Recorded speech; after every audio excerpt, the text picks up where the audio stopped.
Hey everybody, my name is Sarah, and hi, yeah, my daughter is talking in the background. I posted a Facebook Live video today for some of my friends that had questions about. They know that my background is in interior design, and I do a lot of Christmas holiday decorating for friends and family. Now I'm a mommy, and every once in a while I still do some design jobs. But I've had a couple friends that have asked me about tree toppers for their Christmas trees for the holidays right around the corner. I love making bows. It's one of my favorite things. It's kind of lame, but my business partner in the design world actually calls it bowology, what I do, because I love making bows so much. So I shared a video live on Facebook today. I'm a little technologically challenged, so I couldn't figure out how to load that to YouTube, but so I thought I would attempt to make another bow on here to share with everyone. So it is pretty easy. I'm going to make a small bow on here for y'all. If you want to follow me on my Facebook page, you're welcome to. It's Sarah Lauren Shelton. So you can see that video. It's probably a little bit more entertaining than this one will be. So what I do is I start with the end of the ribbon. And first I create a small loop in the middle and I hold it with my fingers. And this is kind of like the center of your bow. And then I take it and I kind of wrap it back and forth, and I make multiple loops. And as I make loops, I make them bigger as it goes along. Usually for a tree topper bow, I would do probably 10 or so loops. Normally in the past, we've had like a 7-foot tree, and this year we have a much bigger tree. We have a 9-foot tree. So I made a little bit bigger bow on our tree this year. I'd say it's probably got 10 to 12 loops on each side. So since I'm almost out of ribbon, I was using some leftover ribbon from a couple years ago. 1, 2, 3, 4, 5. 1, 2, 3, 4. So I'll make this one just 5 loops big. This is going to be more probably about the size of a bow for a wreath, just to give you an idea. But since I'm almost out of ribbon, I'm just going to kind of wing this a little bit. So I've got it going 5 ways. So now I'm going to take the end of the ribbon and I'm actually going to loop it back around. So this is going to be like the tails of the ribbon. And like I said, normally I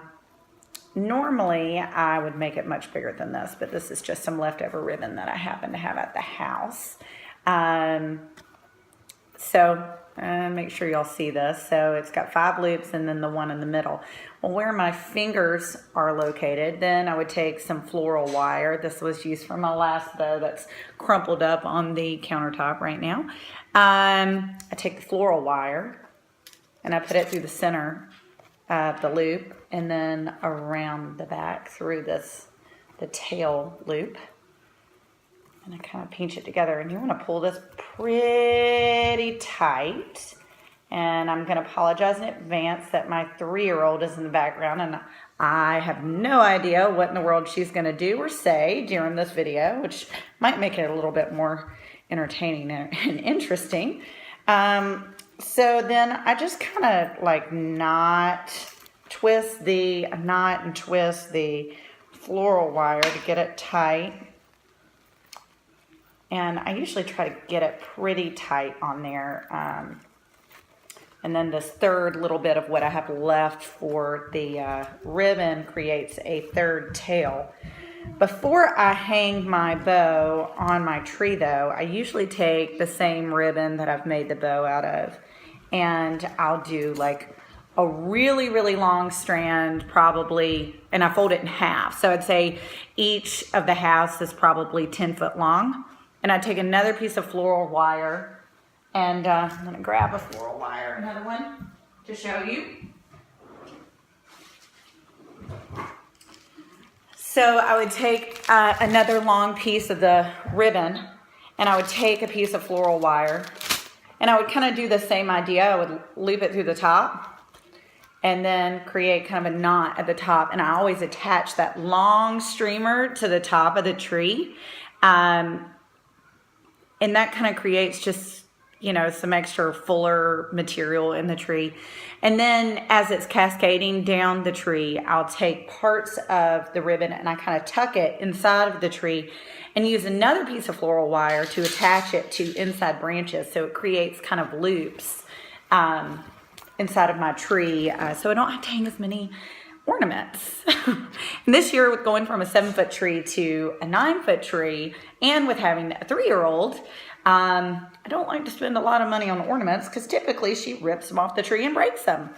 So this year, I used a lot of excess ribbon on our tree. So I actually used, I think, 3 rolls of 30-foot long ribbon on our tree this year. So in addition to using a lot of ribbon to make the bow, I also made lots of streamers. So I made the one that goes at the top, and then once I got the bow hung on top of the original streamer, I made shorter streamers to fill out in other areas of the tree. So I would just take another one of those long streamers and attach it to like the middle of the tree and make more bunching areas in the tree. So what I'm doing with the ribbon, this is the original ribbon we made.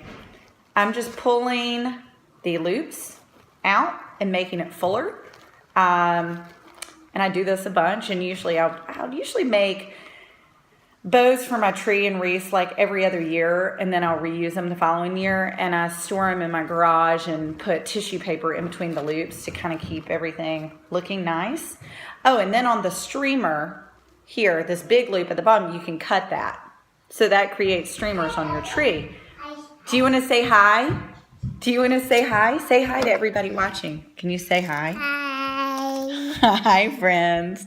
That's my little mini-me assistant. So this is the main bow. Again, this is smaller than I would usually do on a tree. I think I said this had 5 loops. Normally I do 10 or so on each side, so it's fuller. And you can do multiple ribbons with this, different ribbon textures.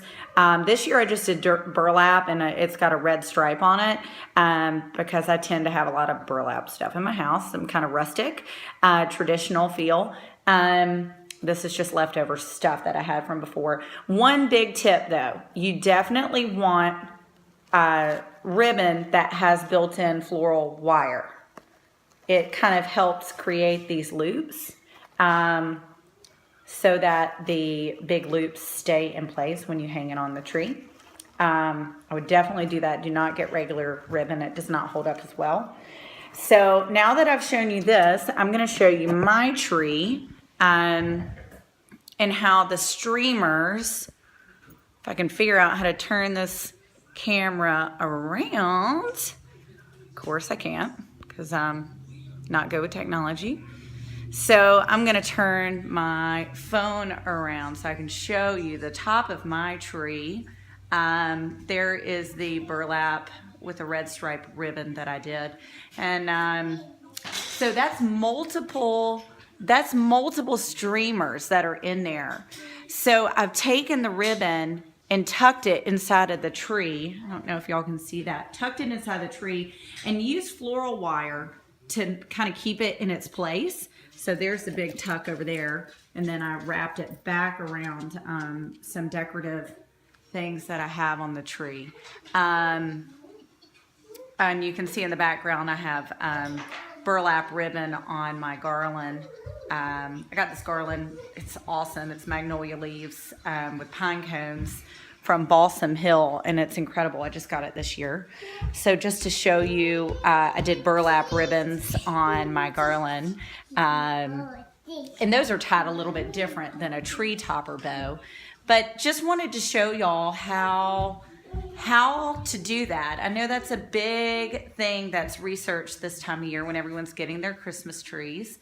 And I mean, I've been making bows for a very long time. My mom hated wrapping Christmas gifts growing up, so that was kind of one of my chores. Not only was I wrapping, but I was constantly moving furniture in our house growing up, so I always had a knack for pretty much anything that dealt with design. So, you know, that's pretty much just a basic kind of how-to for tree topper bows. You know, I hope that this helped with your holiday decorating. Hopefully I'll be posting more videos at some point on maybe on gift wrapping and how I do that, because bows for gift wrapping is slightly different than doing a tree topper bow. Again, you can get the floral wire at Michael's or Hobby Lobby. I usually get all of my ribbon at Hobby Lobby. I love Hobby Lobby, and they always have sales on their ribbon. The burlap ribbon that I got for my garland is in their wedding section at Hobby Lobby right now, not in the Christmas section, but it's still half off. So I hope that this helps. Thank you so much for watching. Happy holidays. Bye.